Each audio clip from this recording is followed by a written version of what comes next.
ಕರ್ನಾಟಕದ ಎಲ್ಲ ಸ್ಪರ್ಧಾರ್ಥಿ ಮಿತ್ರರಿಗೆ ಪ್ರಿಮನು ಟಿವಿ ಕನ್ನಡ ಯೂಟ್ಯೂಬ್ ಚಾನಲ್ಗೆ ಸ್ವಾಗತ. ನಾನು ನಿಮ್ಮ ಪ್ರಿಯಾಂಕಾ. ಸ್ನೇಹಿತರೆ, ಇವತ್ತಿನ ವಿಡಿಯೋದಲ್ಲಿ ನಾನು ಸಾಮಾನ್ಯ ಜ್ಞಾನಕ್ಕೆ ಸಂಬಂಧಪಟ್ಟ ಹಾಗೆ 100 ಪ್ರಶ್ನೆಗಳನ್ನು ತೊಗೊಂಡು ಬಂದಿದ್ದೀನಿ. ಸೊ ತುಂಬ ಜನಕ್ಕೆ ಇಲ್ಲಿರೋ ಪ್ರಶ್ನೆಗಳು ಈಸಿ ಅಂತ ಅನ್ನಿಸ್ಬೋದು, ಇನ್ನು ಅಡ್ವಾನ್ಸ್ಡ್ ಆಗಿರೋ ಪ್ರಶ್ನೆಗಳನ್ನ ತರ್ಬೋದಿತ್ತು ಅಂತ ಅನ್ನಿಸ್ಬೋದು. ಸೊ ನಾವು ಎಲ್ಲೋ ಒಂದು ಕಡೆ ಅಡ್ವಾನ್ಸ್ಡ್ ಆಗಿರೋ ಪ್ರಶ್ನೆಗಳ ಕಡೆ ಕಾನ್ಸಂಟ್ರೇಟ್ ಮಾಡ್ತಾ ಈ ರೀತಿ ಪ್ರಶ್ನೆಗಳನ್ನು ಮರೀತಾ ಇದ್ದೀವೇನೋ, ನಮ್ಗೆ ಆನ್ಸರ್ ಗೊತ್ತಿದ್ರೂ ಕೂಡ ಎಕ್ಸಾಮ್ ಹಾಲಲ್ಲಿ ಎಲ್ಲೋ ಒಂದು ಕಡೆ ನಾವು ಕನ್ಫ್ಯೂಷನಲ್ಲಿ ಆನ್ಸರ್ ಗೊತ್ತಿದ್ರೂ ಕೂಡ ನಮಗೆ ಆನ್ಸರ್ ಮಾಡೋಕ್ಕಾಗದೇ ಇರೋಂಥ ಸಿಚುವೇಶನ್ ತುಂಬ ಸಲ ಬಂದಿರುತ್ತೆ. ಹಾಗಾಗಿ ನಾವು ಯಾವ ಪ್ರಶ್ನೆಗಳನ್ನು ಕೂಡ ಇಗ್ನೋರ್ ಮಾಡೋ ಹಾಗಿಲ್ಲ. ಇದು ಅತಿ ಸರಳವಾಗಿರೋ ಪ್ರಶ್ನೆಗಳು ಅಂತ ಹೇಳ್ಬಿಟ್ಟು ನಾವು ಇಗ್ನೋರ್ ಮಾಡೋ ಹಾಗಿಲ್ಲ. ಎಲ್ಲ ಪ್ರಶ್ನೆಗಳು ಕೂಡ ಬಹಳ ಇಂಪಾರ್ಟೆಂಟ್ ಆಗುತ್ತೆ. ಸೊ ಹಾಗಾಗಿ ಇವತ್ತಿನ ವಿಡಿಯೋ ನಿಮ್ಮೆಲ್ಲರಿಗೂ ಕೂಡ ಅನುಕೂಲ ಆಗುತ್ತೆ ಎಕ್ಸಾಮ್ನ ದೃಷ್ಟಿಯಿಂದ. PDO ಆಗಿರ್ಬೋದು, PSI ಆಗಿರ್ಬೋದು, village accountant, TET, HSTR, so ಎಲ್ಲ ಪರೀಕ್ಷೆಗಳಿಗೂ ಅನುಕೂಲ ಆಗುತ್ತೆ. ಸೊ ಬನ್ನಿ, ಜಾಸ್ತಿ ತಡ ಮಾಡೋದು ಬೇಡ, ವಿಡಿಯೋನ ಶುರು ಮಾಡ್ತಾ ಹೋಗೋಣ. ಶುರು ಮಾಡೋಕ್ಕಿಂತ ಮುಂಚೆ ಯಾರೆಲ್ಲ ನನ್ನ ಚಾನಲ್ನ ಹೊಸದಾಗಿ ನೋಡ್ತಿದ್ದೀರಿ ಅಥವಾ ಯಾರೇನು ಸಬ್ಸ್ಕ್ರೈಬ್ ಮಾಡದೆ ನೋಡ್ತಾ ಇದ್ದೀರಿ, ದಯವಿಟ್ಟು ಸಬ್ಸ್ಕ್ರೈಬ್ ಮಾಡ್ಕೊಂಡು ನೋಡಿ ಅಂತ ಹೇಳ್ತಾ ಸೊ ವಿಡಿಯೋದ ಮೊದಲನೇ ಪ್ರಶ್ನೆಯನ್ನು ನೋಡ್ತಾ ಹೋಗೋಣ. ಮೊದಲನೇ ಪ್ರಶ್ನೆ ಈ ರೀತಿ ಇದೆ: ಪ್ರಪಂಚದಲ್ಲೇ ಅತ್ಯಂತ ದೊಡ್ಡ ಖಂಡ ಯಾವುದು ಅಂತ ಕೇಳಿದ್ದಾರೆ. ಸೊ ಪ್ರಪಂಚದಲ್ಲೇ ಅತ್ಯಂತ ದೊಡ್ಡ ಖಂಡ ಯಾವುದು ಅಂತ ಹೇಳಿದ್ರೆ ಏಷ್ಯಾ ಖಂಡ. 7 ಖಂಡಗಳಿದ್ದಾವೆ, ಅದರಲ್ಲಿ ಪ್ರಪಂಚದಲ್ಲೇ ದೊಡ್ಡ ಖಂಡ ಏಷ್ಯಾ ಖಂಡ ಆಗಿರುವಂಥದ್ದು. ಎರಡನೇ ಪ್ರಶ್ನೆ: ಪ್ರಪಂಚದಲ್ಲೇ ಹೆಚ್ಚು ಆಳವುಳ್ಳ ಸರೋವರ ಯಾವುದು ಅಂತ ಕೇಳಿದ್ದಾರೆ. ಸೊ ಪ್ರಪಂಚದಲ್ಲೇ ಅತ್ಯಂತ ಆಳವಾದ ಸರೋವರ ಅಂತ ಹೇಳಿದ್ರೆ ಬೈಕಲ್ ಸರೋವರ. ಮೂರನೇ ಪ್ರಶ್ನೆ: ಯುರೋಪ್ ಖಂಡದ ಅತ್ಯಂತ ಎತ್ತರದ ಶಿಖರ ಯಾವುದು ಅಂತ ಇದೆ.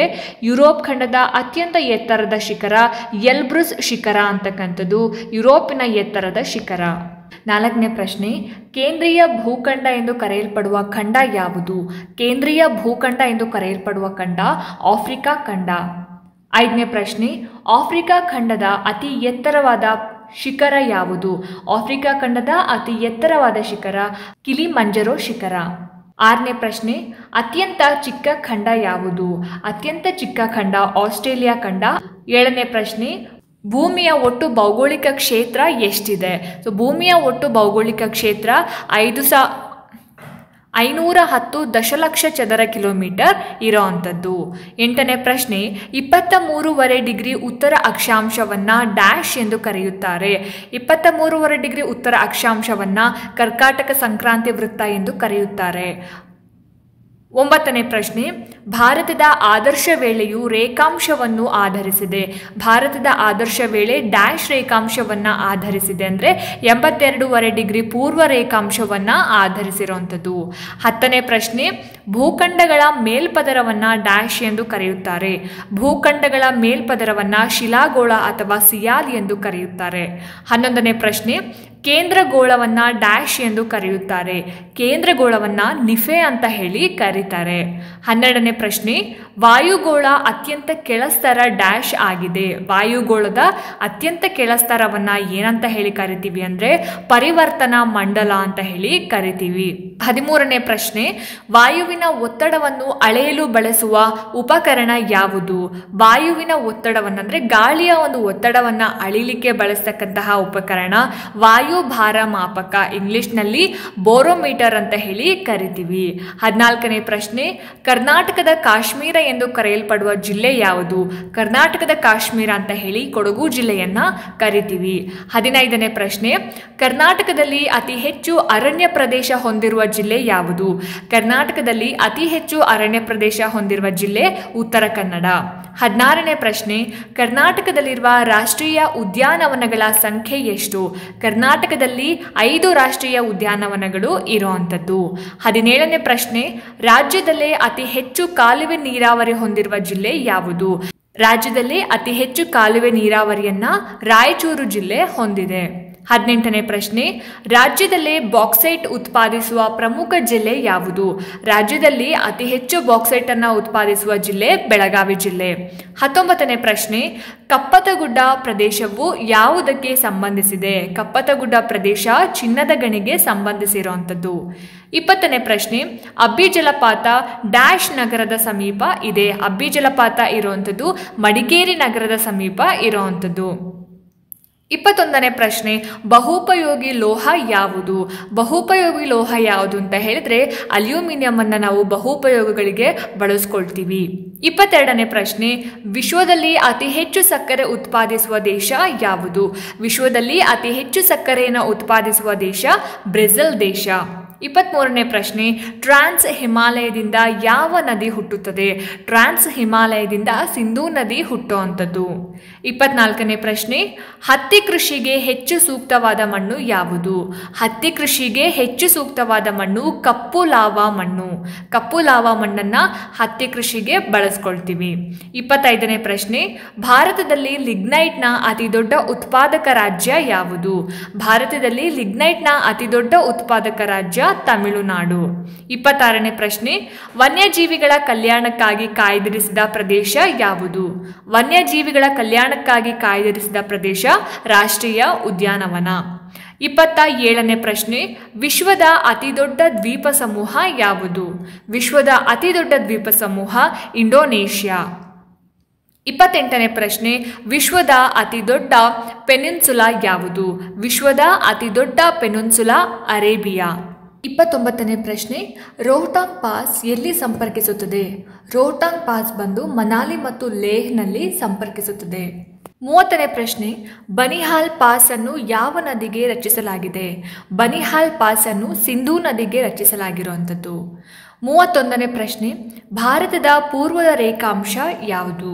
ಭಾರತದ ಪೂರ್ವದ ರೇಖಾಂಶ 68°7 ಭಾರತದ ಪೂರ್ವದ ರೇಖಾಂಶ.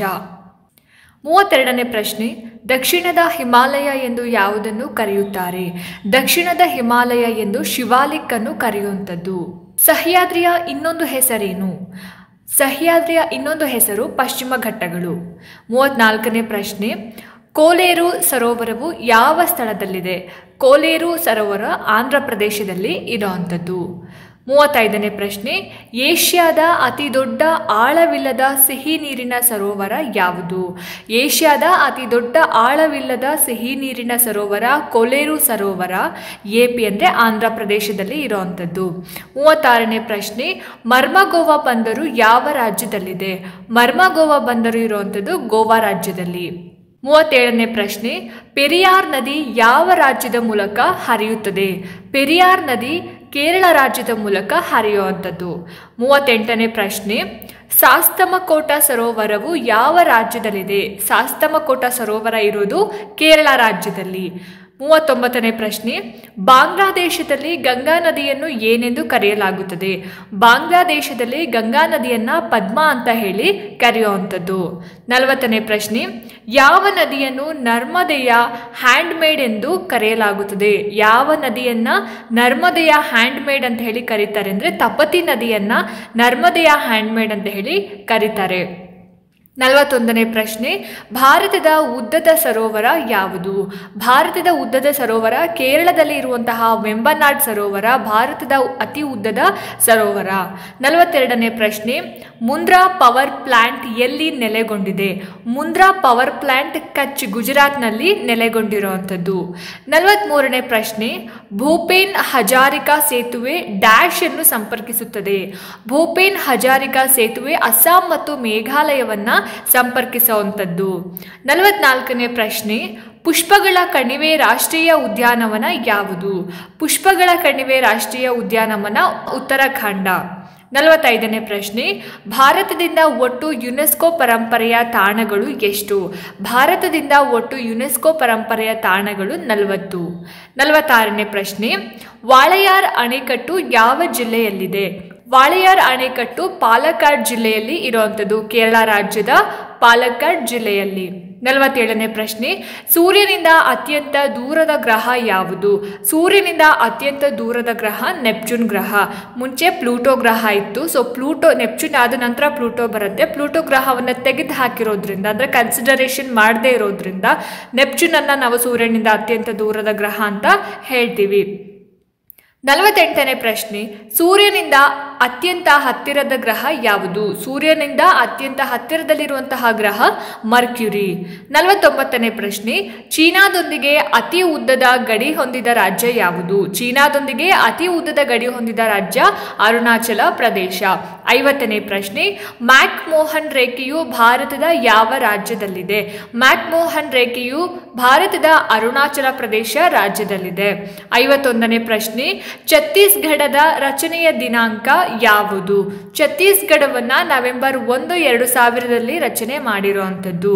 52ನೇ ಪ್ರಶ್ನೆ, ಭೂಮಿಯ ಸರಾಸರಿ ತಾಪಮಾನ ಯಾವುದು? ಭೂಮಿಯ ಸರಾಸರಿ ತಾಪಮಾನ 16 ಡಿಗ್ರಿ ಸೆಲ್ಸಿಯಸ್.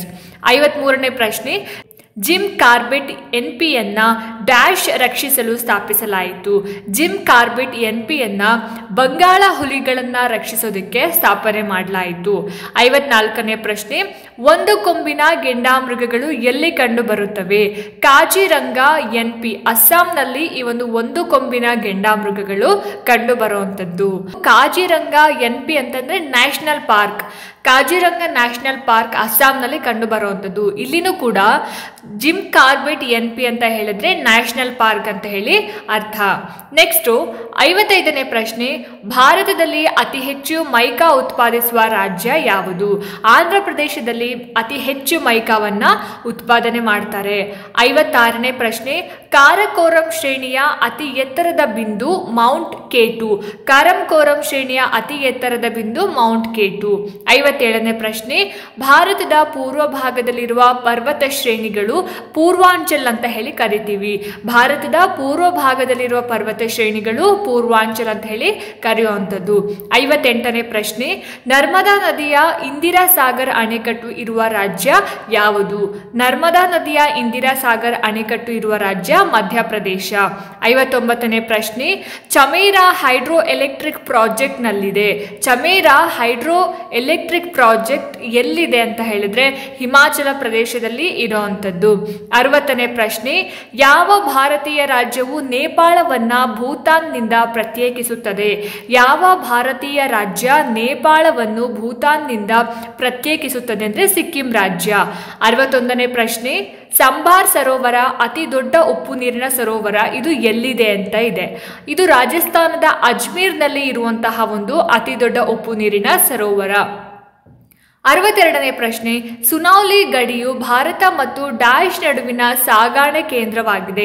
ಸುನೌಲಿ ಗಡಿಯು ಭಾರತ ಮತ್ತು ನೇಪಾಳ ನಡುವಿನ ಸಾಗಣೆ ಕೇಂದ್ರ ಆಗಿರುವಂಥದ್ದು. 63ನೇ ಪ್ರಶ್ನೆ, ಖುರ್ಜಾ ಕುಂಬಾರಿಕೆ ಶೈಲಿಯು ಯಾವ ರಾಜ್ಯದಿಂದ ಬಂದಿದೆ? ಖುರ್ಜಾ ಕುಂಬಾರಿಕೆ ಶೈಲಿ ಉತ್ತರ ಪ್ರದೇಶದಿಂದ ಬಂದಿರುವಂಥದ್ದು. 64ನೇ ಪ್ರಶ್ನೆ, ಹಿಮಾದ್ರಿಯ ತಿರುಳು ಪರ್ವತಗಳು ಡ್ಯಾಶ್ ದಿಂದ ಮಾಡಲ್ಪಟ್ಟಿದೆ. ಹಿಮಾದ್ರಿಯ ತಿರುಳು ಪರ್ವತಗಳು ಗ್ರಾನೈಟ್ ನಿಂದ ಮಾಡಲ್ಪಟ್ಟಿದೆ. 65ನೇ ಪ್ರಶ್ನೆ, ಭಾರತವು ಯಾವ ಗೋಳಾರ್ಧದಲ್ಲಿ ಕಂಡುಬರುತ್ತದೆ? ಭಾರತ ಉತ್ತರ ಗೋಳಾರ್ಧದಲ್ಲಿ ಕಂಡುಬರುವಂಥದ್ದು. ಭಾರತದ ಒಟ್ಟು ವಿಸ್ತೀರ್ಣ ಎಷ್ಟು? ಭಾರತದ ಒಟ್ಟು ವಿಸ್ತೀರ್ಣ 32,87,263 ಚದರ ಕಿಲೋಮೀಟರ್. 67ನೇ ಪ್ರಶ್ನೆ, ಭಾರತದ ಉತ್ತರದ ತುದಿ ಡ್ಯಾಶ್. ಭಾರತದ ಉತ್ತರ ತುದಿಯನ್ನ ಇಂದಿರಾ ಖೋಲ್ ಅಂತ ಹೇಳಿ ಕರಿತೀವಿ. 68ನೇ ಪ್ರಶ್ನೆ, ಭೂತಾನ್ ಭಾರತದ ಎಷ್ಟು ರಾಜ್ಯಗಳೊಂದಿಗೆ ಗಡಿಯನ್ನು ಹೊಂದಿದೆ? ಭೂತಾನ್ ಭಾರತದ ಎಷ್ಟು ರಾಜ್ಯಗಳೊಂದಿಗೆ ಗಡಿಯನ್ನ ಹೊಂದಿದೆ? 4 ರಾಜ್ಯಗಳೊಂದಿಗೆ. ಅವ್ಯಾವುದು ಅಂದ್ರೆ ಸಿಕ್ಕಿಂ, ಪಶ್ಚಿಮ ಬಂಗಾಳ, ಅಸ್ಸಾಂ ಮತ್ತು ಅರುಣಾಚಲ ಪ್ರದೇಶ. 69ನೇ ಪ್ರಶ್ನೆ, ವಿಸ್ತೀರ್ಣದಲ್ಲಿ ಭಾರತದ ಅತಿ ದೊಡ್ಡ ರಾಜ್ಯ ಯಾವುದು? ರಾಜಸ್ಥಾನ ವಿಸ್ತೀರ್ಣದಲ್ಲಿ ಅತಿ ದೊಡ್ಡ ರಾಜ್ಯ ಆಗಿರುವಂಥದ್ದು ಭಾರತದಲ್ಲಿ.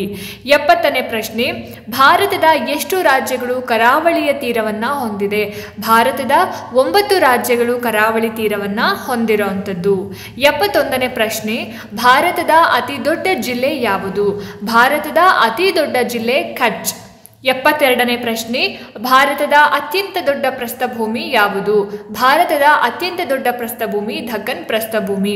73ನೇ ಪ್ರಶ್ನೆ, ವಿಶ್ವದ ಅತಿ ದೊಡ್ಡ ನದಿ ದ್ವೀಪ ಯಾವುದು?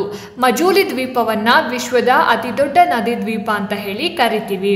74ನೇ ಪ್ರಶ್ನೆ, ಬಿಹಾರದ ಕಣ್ಣೀರಿನ ನದಿ ಯಾವುದು? ಕೋಸಿ ನದಿಯನ್ನ ಬಿಹಾರದ ಕಣ್ಣೀರಿನ ನದಿ ಅಂತ ಹೇಳಿ ಕರಿತೀವಿ. 75ನೇ ಪ್ರಶ್ನೆ, ಸರೋವರಗಳ ಜಿಲ್ಲೆ ಎಂದು ಯಾವುದನ್ನ ಕರೆಯುತ್ತಾರೆ? ನೈನಿತಾಲ್ ಜಿಲ್ಲೆಯನ್ನ ಸರೋವರಗಳ ಜಿಲ್ಲೆ ಅಂತ ಹೇಳಿ ಕರೀತಾರೆ. 76ನೇ ಪ್ರಶ್ನೆ, ಭಾರತ ಮತ್ತು ಶ್ರೀಲಂಕಾವನ್ನ ಬೇರ್ಪಡಿಸುವ ರೇಖೆ ಯಾವುದು? ಭಾರತ ಮತ್ತು ಶ್ರೀಲಂಕಾವನ್ನ ಬೇರ್ಪಡಿಸುವ ರೇಖೆ ಪಾಕ್ ಜಲಸಂಧಿ. 77ನೇ ಪ್ರಶ್ನೆ, ಭಾರತದ ಯಾವ ರಾಜ್ಯವು 3 ದೇಶಗಳೊಂದಿಗೆ ಗಡಿಯನ್ನು ಹೊಂದಿದೆ? ಸಿಕ್ಕಿಂ ರಾಜ್ಯ 3 ದೇಶಗಳೊಂದಿಗೆ ಗಡಿಯನ್ನ ಹೊಂದಿರುವಂಥದ್ದು, ನೇಪಾಳ, ಭೂತಾನ್ ಮತ್ತು ಚೀನಾ. 78ನೇ ಪ್ರಶ್ನೆ, ಅರಾವಳಿ ಪರ್ವತ ಶ್ರೇಣಿಯು ಯಾವ ರಾಜ್ಯದಲ್ಲಿ ಕಂಡುಬರುತ್ತದೆ? ರಾಜಸ್ಥಾನದಲ್ಲಿ ಅರಾವಳಿ ಪರ್ವತ ಶ್ರೇಣಿ ಕಂಡುಬರುವಂಥದ್ದು. 79ನೇ ಪ್ರಶ್ನೆ, ದಕ್ಷಿಣ ಭಾರತದ ಅತ್ಯಂತ ಎತ್ತರದ ಶಿಖರ ಯಾವುದು? ಆನೈಮುಡಿ ದಕ್ಷಿಣ ಭಾರತದ ಅತ್ಯಂತ ಎತ್ತರದ ಶಿಖರ. 80ನೇ ಪ್ರಶ್ನೆ, ಭಾರತವನ್ನು ಉತ್ತರ ಮತ್ತು ದಕ್ಷಿಣ ಭಾರತ ಎಂದು 2 ಭಾಗಗಳನ್ನಾಗಿ ಮಾಡುವ ಪರ್ವತ ಶ್ರೇಣಿ ಯಾವುದು? ವಿಂಧ್ಯ ಪರ್ವತ ಶ್ರೇಣಿ ಭಾರತವನ್ನ ಉತ್ತರ ಮತ್ತು ದಕ್ಷಿಣ ಭಾರತ ಎಂದು 2 ಭಾಗಗಳನ್ನಾಗಿ ಮಾಡುವಂತಹ ಪರ್ವತ ಶ್ರೇಣಿ. 81ನೇ ಪ್ರಶ್ನೆ, ಭಾರತದ ರಾಷ್ಟ್ರೀಯ ಜಲಪ್ರಾಣಿ ಯಾವುದು? ಭಾರತದ ರಾಷ್ಟ್ರೀಯ ಜಲಪ್ರಾಣಿ ಗಂಗಾ ನದಿಯ ಡಾಲ್ಫಿನ್ ಅನ್ನು ರಾಷ್ಟ್ರೀಯ ಜಲಪ್ರಾಣಿ ಅಂತ ಹೇಳಿ ಕರೀತಾರೆ. 82ನೇ ಪ್ರಶ್ನೆ, ಭಾರತದ ಸಮಯವನ್ನು ಗ್ರೀನ್ವಿಚ್ ರೇಖೆಗಿಂತ ಎಷ್ಟು ಹೊತ್ತು ಅಂತರದಲ್ಲಿದೆ? ಭಾರತದ ಸಮಯವು ಗ್ರೀನ್ವಿಚ್ ರೇಖೆಗಿಂತ ಎಷ್ಟು ಹೊತ್ತು ಅಂತರದಲ್ಲಿದೆ? 5.5 ಗಂಟೆ ಗ್ರೀನ್ವಿಚ್ ರೇಖೆಗಿಂತ ಅಂತರದಲ್ಲಿರುವಂಥದ್ದು ಭಾರತದ ಸಮಯ. 83ನೇ ಪ್ರಶ್ನೆ, ಭಾರತ ಮತ್ತು ನೇಪಾಳದ ನಡುವೆ ಯಾವ ನದಿಯು ಗಡಿಯನ್ನು ಹೊಂದಿದೆ? ಭಾರತ ಮತ್ತು ನೇಪಾಳದ ನಡುವೆ ಕಾಳಿ ನದಿಯು ಗಡಿಯನ್ನ ಹೊಂದಿರುವಂಥದ್ದು. 84ನೇ ಪ್ರಶ್ನೆ, ಇದು ವಿಶ್ವದ ಅತಿ ದೊಡ್ಡ ನೀರಾವರಿ ಕಾಲುವೆಯಾಗಿದೆ. ಇದು ವಿಶ್ವದ ಅತಿ ದೊಡ್ಡ ನೀರಾವರಿ ಕಾಲುವೆಯಾಗಿದೆ. ಇಂದಿರಾ ಗಾಂಧಿ ಕಾಲುವೆ ಇದಕ್ಕೆ ಉತ್ತರ. 85ನೇ ಪ್ರಶ್ನೆ, ಗಂಗಾ ನದಿಯ ಯಾವ ಉಪನದಿಯು ಉತ್ತರಾಭಿಮುಖವಾಗಿ ಹರಿಯುತ್ತದೆ? ಗಂಗಾ ನದಿಯ ಸೋನ್ ಎನ್ನುವಂತಹ ಉಪನದಿ ಉತ್ತರಾಭಿಮುಖವಾಗಿ ಹರಿಯುವಂಥದ್ದು. 86ನೇ ಪ್ರಶ್ನೆ, ಏಷ್ಯಾದ ಅತ್ಯಂತ ಹಳೆಯ ತೈಲ ಉತ್ಪಾದನೆ ಪ್ರದೇಶ 1936ರಿಂದ ಯಾವ ನಗರದಲ್ಲಿ ಆರಂಭ ಆಗಿದೆ? ಅಸ್ಸಾಂನ ದಿಗ್ಬಾಯ್ನಲ್ಲಿ ಏಷ್ಯಾದ ಅತ್ಯಂತ ಹಳೆಯ ತೈಲ ಉತ್ಪಾದನೆ ಪ್ರದೇಶ 1936ರಿಂದ ಆರಂಭ ಆಗಿರುವುದು. 87ನೇ ಪ್ರಶ್ನೆ, ಅಂಡಮಾನ್ ಮತ್ತು ನಿಕೋಬಾರ್ ದ್ವೀಪಗಳನ್ನ ಯಾವ ಚಾನಲ್ನಿಂದ ಪ್ರತ್ಯೇಕಿಸಲಾಗಿದೆ? 10 ಡಿಗ್ರಿ ಚಾನಲ್ನಿಂದ ಅಂಡಮಾನ್ ಮತ್ತು ನಿಕೋಬಾರ್ ದ್ವೀಪಗಳನ್ನ ಪ್ರತ್ಯೇಕಿಸಿರುವಂಥದ್ದು. 88ನೇ ಪ್ರಶ್ನೆ, ಭಾರತದ ಹೆಚ್ಚು ಜನಸಂಖ್ಯೆ ಹೊಂದಿರುವ ಜಿಲ್ಲೆ ಯಾವುದು? 2011ನೇ ಜನಗಣತಿಯ ಪ್ರಕಾರ ಥಾಣೆ ಜಿಲ್ಲೆ ಏನಿದೆ ಭಾರತದ ಅತಿ ಹೆಚ್ಚು ಜನಸಂಖ್ಯೆ ಹೊಂದಿರುವ ಜಿಲ್ಲೆಯಾಗಿದೆ. 89ನೇ ಪ್ರಶ್ನೆ, ಸಮಭಾಜಕ ವೃತ್ತಕ್ಕೆ ಸಮಾನಾಂತರವಾಗಿ ಎಳೆಯಲಾದ ರೇಖೆಗಳನ್ನ ಏನೆಂದು ಕರೆಯುತ್ತಾರೆ? ಅಕ್ಷಾಂಶ ಅಂತ ಹೇಳಿ ಸಮಭಾಜಕ ವೃತ್ತಕ್ಕೆ ಸಮಾನಾಂತರವಾಗಿ ಎಳೆಯಲಾದ ರೇಖೆಗಳನ್ನ ಕರೀತಾರೆ. 90ನೇ ಪ್ರಶ್ನೆ, ಯಾವುದನ್ನ ದೊಡ್ಡ ವೃತ್ತ ಎಂದು ಕರೆಯಲಾಗುತ್ತದೆ? ಸಮಭಾಜಕ ವೃತ್ತವನ್ನ ಅತ್ಯಂತ ದೊಡ್ಡ ವೃತ್ತ ಎಂದು ಕರೆಯಲಾಗುತ್ತದೆ. 91ನೇ ಪ್ರಶ್ನೆ, ಕೊರಿಯೋಲಿಸ್ ಬಲವು ಎಲ್ಲಿ ಗರಿಷ್ಠವಾಗಿದೆ ಅಂದ್ರೆ ಧ್ರುವಗಳ ಪ್ರದೇಶದಲ್ಲಿ ಕೊರಿಯೋಲಿಸ್ ಬಲ ಗರಿಷ್ಠವಾಗಿರುವಂಥದ್ದು. 92ನೇ ಪ್ರಶ್ನೆ, ಭೂಮಿಯನ್ನು ವಿವಿಧ ಡ್ಯಾಶ್ ವಲಯಗಳಾಗಿ ವಿಂಗಡಿಸಲಾಗಿದೆ. ಭೂಮಿಯನ್ನು ವಿವಿಧ ಸಮಯ ವಲಯಗಳನ್ನಾಗಿ ವಿಂಗಡಿಸಲಾಗಿದೆ. 93ನೇ ಪ್ರಶ್ನೆ, ಭೂಮಿಯ ವಾತಾವರಣದ ಒಟ್ಟು ಪದರಗಳು ಡ್ಯಾಶ್ ಅಂತ ಇದೆ. ಭೂಮಿಯ ವಾತಾವರಣದಲ್ಲಿ ಒಟ್ಟು 5 ಪದರಗಳನ್ನ ನೋಡ್ತೀವಿ. 94ನೇ ಪ್ರಶ್ನೆ, ಭೂಮಿಯ ಸರಾಸರಿ ತಾಪಮಾನ ಎಷ್ಟು? ಭೂಮಿಯ ಸರಾಸರಿ ತಾಪಮಾನ 16 ಡಿಗ್ರಿ ಸೆಲ್ಸಿಯಸ್. 95ನೇ ಪ್ರಶ್ನೆ, ಭಾರತದ ಪೂರ್ವದ ರೇಖಾಂಶ ಯಾವುದು? ಭಾರತದ ಪೂರ್ವದ ರೇಖಾಂಶ 68 ಡಿಗ್ರಿ 7 ಇ ಅನ್ನೋದು ಭಾರತದ ಪೂರ್ವದ ರೇಖಾಂಶ. 96ನೇ ಪ್ರಶ್ನೆ, ದಕ್ಷಿಣದ ಹಿಮಾಲಯ ಎಂದು ಯಾವುದನ್ನು ಕರೆಯುತ್ತಾರೆ? ಶಿವಾಲಿಕ್ ಬೆಟ್ಟಗಳನ್ನ ದಕ್ಷಿಣದ ಹಿಮಾಲಯ ಎಂದು ಕರೆಯುತ್ತಾರೆ. 97ನೇ ಪ್ರಶ್ನೆ, ಸಹ್ಯಾದ್ರಿಯ ಇನ್ನೊಂದು ಹೆಸರೇನು? ಸಹ್ಯಾದ್ರಿಯ ಇನ್ನೊಂದು ಹೆಸರು ಪಶ್ಚಿಮ ಘಟ್ಟಗಳು ಅಂತ ಹೇಳಿ ಕರಿತೀವಿ. 98ನೇ ಪ್ರಶ್ನೆ, ಅರೇಬಿಯನ್ ಸಮುದ್ರದಲ್ಲಿರುವ ಭಾರತೀಯ ದ್ವೀಪಗಳ ಹೆಸರೇನು? ಲಕ್ಷದ್ವೀಪ ಅಂತ ಹೇಳಿ ಅರೇಬಿಯನ್ ಸಮುದ್ರದಲ್ಲಿರುವ ಭಾರತೀಯ ದ್ವೀಪಗಳಿಗೆ ಹೆಸರಿರುವಂಥದ್ದು. 99ನೇ ಪ್ರಶ್ನೆ, ಭಾರತದ ಅತ್ಯಂತ ಹಳೆಯ ಪರ್ವತ ಶ್ರೇಣಿಗಳು ಯಾವುದು? ಅರಾವಳಿ ಶ್ರೇಣಿಗಳನ್ನ ಭಾರತದ ಅತ್ಯಂತ ಹಳೆಯ ಶ್ರೇಣಿಗಳು ಎಂದು ಕರೆಯುತ್ತೇವೆ. 100ನೇ ಪ್ರಶ್ನೆ, ಉಲಾರ್ ಸರೋವರವು ಎಲ್ಲಿ ನೆಲೆಗೊಂಡಿದೆ? ಜಮ್ಮು ಮತ್ತು ಕಾಶ್ಮೀರದಲ್ಲಿ ಉಲಾರ್ ಸರೋವರ ನೆಲೆಗೊಂಡಿರುವಂಥದ್ದು. ಸೊ 100 ಪ್ರಶ್ನೆಗಳನ್ನು ಈ ವಿಡಿಯೋದಲ್ಲಿ ನೀವು ತಿಳ್ಕೊಂಡಿದ್ದೀರಾ. ಐ ಹೋಪ್ ಈ ವಿಡಿಯೋ ನಿಮಗೆ ಅನುಕೂಲ ಆಗಿದೆ ಅಂತ. ಸೊ ಇಷ್ಟ ಆಯಿತು ಅಂತಂದರೆ ದಯವಿಟ್ಟು ಲೈಕ್ ಮಾಡಿ, ಶೇರ್ ಮಾಡಿ, ಹಾಗೆ ನಿಮ್ಮ ಅನಿಸಿಕೆ ಅಭಿಪ್ರಾಯಗಳೇನೇ ಇದ್ರೂ ಕೂಡ ನನಗೆ ಕಾಮೆಂಟ್ ಸೆಕ್ಷನಲ್ಲಿ ತಿಳಿಸಿ ಅಂತ ಹೇಳ್ತಾ ಈ ವಿಡಿಯೋಸ್ಗಳನ್ನು ನಿಮ್ಮ ಎಲ್ಲ ಸ್ಪರ್ಧಾರ್ಥಿ ಮಿತ್ರರಿಗೆ ಶೇರ್ ಮಾಡೋದನ್ನು ಮರಿಬೇಡಿ. ಹಾಗೆ ಸಬ್ಸ್ಕ್ರೈಬ್ ಕೂಡ ಮಾಡ್ಕೊಳ್ಳಿ. ಇದೇ ರೀತಿ ಹೆಚ್ಚಿನ ವೀಡಿಯೋಸ್ಗಳಿಗೋಸ್ಕರ ನಿರಂತರವಾಗಿ ನನ್ನ ಚಾನಲನ್ನು ನೋಡ್ತಾ ಇರಿ. ಮುಂದಿನ ವೀಡಿಯೋಸ್ಗಳಲ್ಲಿ ನಾನು ನಿಮಗೆ ಸಿಗ್ತೀನಿ. ಅಲ್ಲಿ ತನಕ ಎಲ್ರಿಗೂ ನಮಸ್ಕಾರ.